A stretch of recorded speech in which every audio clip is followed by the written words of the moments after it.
Salam sepak bola, teman-teman netizen atau warganet yang saya hormati semuanya.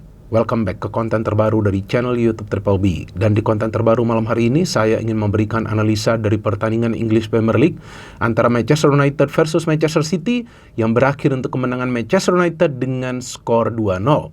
Saya ulangi sekali lagi, yang berakhir untuk kemenangan Manchester United dengan skor 2-0. Ya, betul sekali Manchester United berhasil mengalahkan Manchester City dengan skor 2-0. Sudah cukup 3 kali saya jelaskan kepada teman-teman dan juga menegaskan hasil akhir dari pertandingan malam hari ini yang merupakan pertandingan Manchester Derby yang syarat gengsi ketika dua tim ini bertemu di atas lapangan. Dan kita tahu dari segi performa Manchester City jauh lebih baik atau jauh lebih konsisten daripada Manchester United musim ini. Apalagi sebelum pertandingan ini, dalam 6 pertandingan terakhir di Old Trafford, Manchester United itu cuma bisa menang 1 kali di semua kompetisi, yaitu melawan Newcastle United. Bahkan baru saja tersingkir dari Piala FA karena kalah dari Brighton dengan skor 1-2. Sedangkan Manchester City sebelum pertandingan malam hari ini tidak terkalahkan dalam 13 pertandingan mereka di semua kompetisi, bahkan baru saja menang besar di Piala FA dengan skor 10-1. Betul, bukanlah melawan tim yang kuat. Tapi tetap saja City dan performa mereka lagi bagus. Jadi tentu untuk pertandingan malam hari ini mereka lah yang adalah favorit untuk bisa meraih kemenangan. Apalagi Manchester United baru saja beberapa hari yang lalu memecat pelatih mereka Ruben Amorim dan kemudian diambil alih oleh Darren Fletcher, dan sekarang kita tahu dilatih oleh Michael Carrick, sehingga malam hari ini adalah debut dari Michael Carrick musim ini sebagai pelatih dari Manchester United. Tapi luar biasa taktik dari Michael Carrick sehingga bisa melumpuhkan Manchester City. Bahkan Pep Guardiola yang terlihat di pinggir lapangan itu berpikir sangat dalam, bahkan melakukan begitu banyak pergantian pemain, tidak bisa membawa timnya minimal mendapatkan 1 poin atau minimal mencetak 1 gol, bahkan hanya bisa menciptakan 1 peluang yang berbahaya. Dan kalau menurut hemat saya, Manchester United bisa menang karena tampak jelas kesatuan di antara para pemain mereka.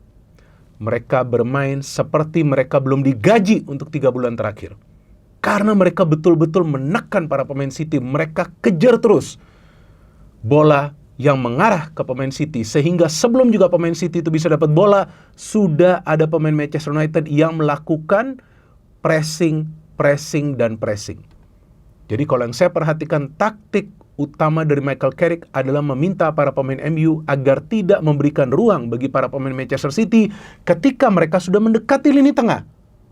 Tapi ketika mereka berada di ruang pertahanan mereka sendiri, hanya coba untuk menutup ruang. Tapi ketika sudah masuk ke tengah, press.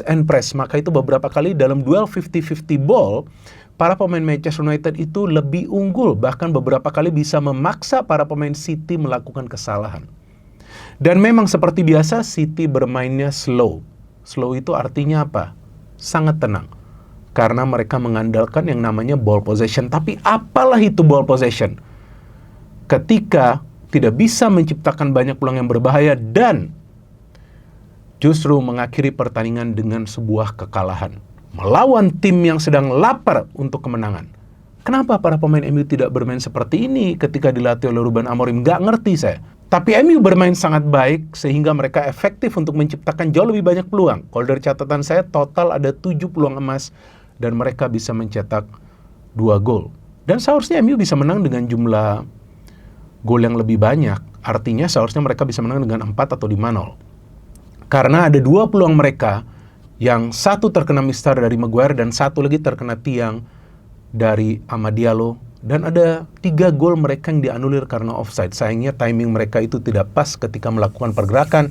Dan memang para pemain MU itu tahu bahwa mereka harus memberikan bola di atas pertahanan MU. Karena para pemain MU harus memberikan bola di atas pertahanan City. Jadi memang itulah yang mereka lakukan. Karena City bermain dengan high line of pressing, tapi City dalam recovery negatifnya itu selalu lamban. Dan counter attack dari MU itu sangat mematikan. Ketika mereka press, mereka menang bola, langsung bola itu dikasih ke salah satu sektor sayap. Jadi mengandalkan kecepatan dari Diallo, Dorgu, Luke Shaw, Ya kan? Nah, ini 3 pemain ini yang sangat cepat pergerakannya. Nah, kita lihat dulu dari starting lineup ya, kedua tim ya, itu sangat penting teman-teman. Dan Arsenal jika menang nanti lawan Nottingham Forest ya, mereka selisih poinnya akan lebih jauh dari City. Sekarang aja 6 poin. Kalau nanti menang jadi 9, tapi kalau Villa menang nanti Villa yang dekat ke Arsenal. Dan MU nanti menunggu hasil dari Liverpool. Jika Liverpool menang nanti mereka akan naik menggeser Manchester United. Tapi paling nggak MU sudah masuk ke top 4.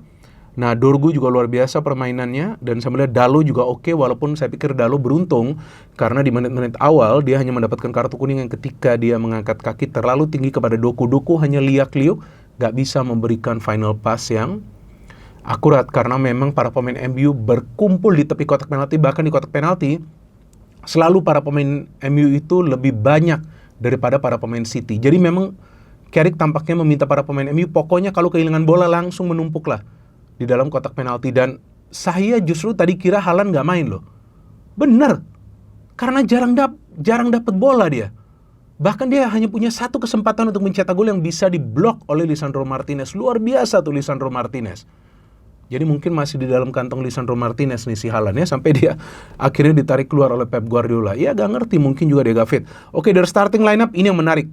Dari Carrick, Lamine seperti biasa, Maguire kembali diturunkan setelah lama tidak diturunkan sebagai starter ya, kalau nggak salah terakhir November. Ada Lisandro Martinez, Luke Shaw, Dalo nih kekuatannya di dua sayap, dan saya melihat Kobbie Mainoo dengan Casemiro luar biasa partnershipnya. Bruno Fernandes, wah on fire banget. Dorgu yang saya kritik beberapa kali ternyata mainnya luar biasa dan diharapkan dia konsisten. Ada Amad Diallo, ada Buemo yang mencetak gol juga bagus.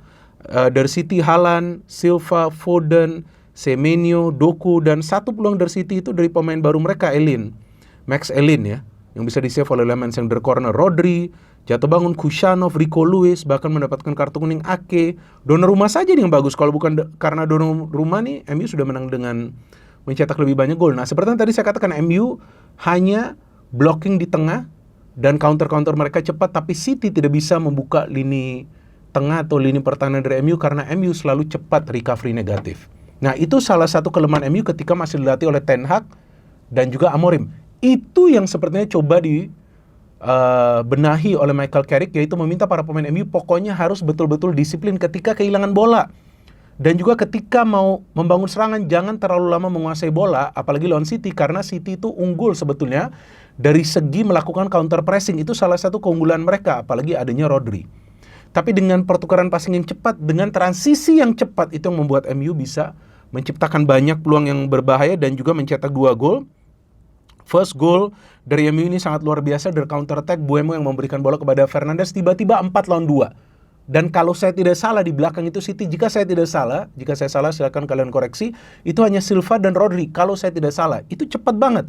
Dan Bruno bisa saja memberikan bola kepada Amad, tapi dia memberikan bola kepada Buemo yang melakukan first time shot dan melakukan finishing. Setelah itu MU seperti biasa coba untuk membuka pertahanan dari Manchester City. Ada double save yang dilakukan oleh Donnarumma, ini luar biasa. Dorgu switch play ke kanan ke Amad Diallo shooting. Saya kira itu gol, ternyata bisa di-save. Casemiro depan gawang, tapi masih bisa di-save juga oleh Donnarumma. Sebelum akhirnya MU bisa mencetak gol dari Dorgu, luar biasa ketika Kun yang dimasukkan menggantikan Buemo, karena sepertinya Carrick ingin pemain yang lebih eksplosif di sayap, bisa memberikan umpan kepada Dorgu yang mencetak gol yang indah. Dan setelah itu MU ada mencetak gol dari Mason Mount yang ternyata dianulir karena dianggap kayaknya Kunia yang sudah berada dalam posisi offside. Tapi secara keseluruhan MU bermain luar biasa, dan inilah yang diperlukan ketika para pemain MU bersatu di atas lapangan dan fight habis-habisan sampai Maguire berdarah-darah, sampai Lisandro Martinez jatuh bangun, sampai Bruno Fernandes ngos-ngosan, sampai Casemiro tampak begitu kelelahan, sampai Dorgu itu tampaknya bermain dengan 3 paru-paru, sampai Dalo itu naik turun luar biasa MU malam hari ini. Tapi yang kita tunggu adalah konsistensi dari Manchester United. City memang kalah, tapi bukan berarti City tidak bisa mengejar Arsenal. Hati-hati Arsenal yang harus konsisten, karena City kalau sudah kalah biasanya akan ngamuk dan menang. Tapi malam hari ini yang paling penting, setan merah kesetanan, sehingga mereka bisa hantam Manchester City dengan skor 2-0. Dan jujur, saya sangat menikmati jalannya pertandingan, karena City dengan ball possession taktiknya diimbangi oleh para pemain MU yang main pressingnya benar-benar keras, sehingga MU unggul dari segi melakukan jumlah pelanggaran dan juga switching play atau transisi yang cantik dari para pemain MU, sehingga secara taktik mereka unggul dari City dan mereka bisa menghantam City di Old Trafford dengan skor 2-0. Tentu ini adalah start yang ideal bagi Carrick, tapi lagi-lagi saya ulangi yang kita tunggu, konsistensi. Jangan sampai sudah menang lawan City, tahu-tahu next match MU imbang atau kalah. No hit, no politics, only football. Salam sepak bola.